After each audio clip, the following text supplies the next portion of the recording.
Okay, so 7.6 is about angles and polygons. So if you go on to Sycamore, you can find a blank copy of the PowerPoint if you want to fill in things, or you can use your own piece of paper, but you are going to show me that you've watched this video. So this section, 7.6, we'll get started.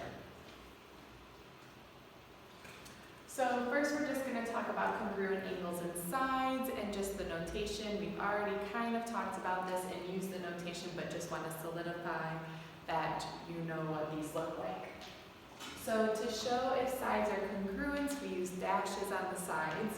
So if these two sides of the rectangle are congruent, I can show they're congruent with that dash.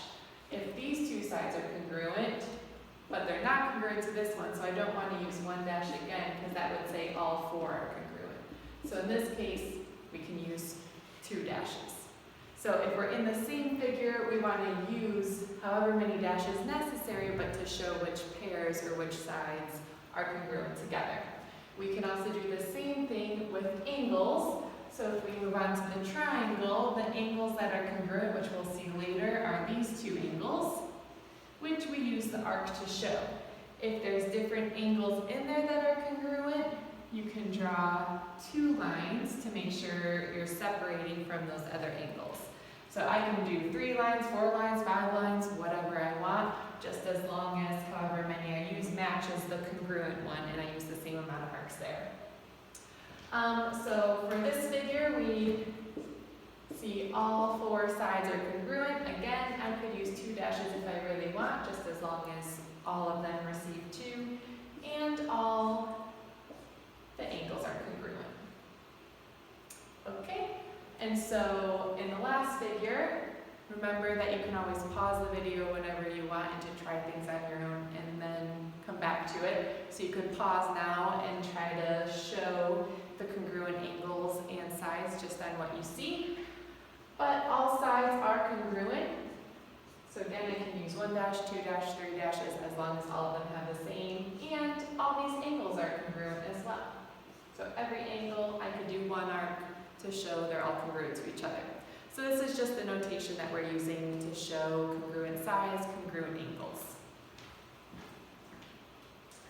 So again, we're focusing on triangles. And we focus on the angles and the sides, and they have some fancy names. So if I'm looking at a triangle that doesn't have any sides and any angles of equal measure, that triangle is called a scalene triangle. If there's a triangle that has 2 sides and 2 angles that are of equal measure, this is an isosceles. And lastly, if there are 3 sides and 3 angles that are equal to each other, that's an equilateral. Which that one has a nice name because in itself we can hear the word equal, so we can think everything's equal in that one. We already discussed this, so I hope this is a refresher. If the angle, the largest angle is less than 90, it's acute, so we can call a triangle specifically acute triangles. It's exactly 90, right, and if it's greater than 90, obtuse. So we can name triangles with scalene, isosceles, equilateral, and with acute, right, and obtuse. So that's what we'll look at on the next page are some examples.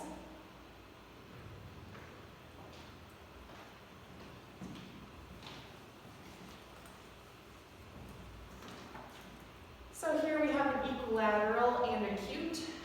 So all of the angle measures are equal to each other as well as the sides. And because the angles are equal, the biggest angle would be acute, so that's why we call it equilateral and acute. And here's an isosceles. So in this case, we have 2 sides and 2 angles that have equal measure. But it is obtuse because the biggest angle is over 90 degrees.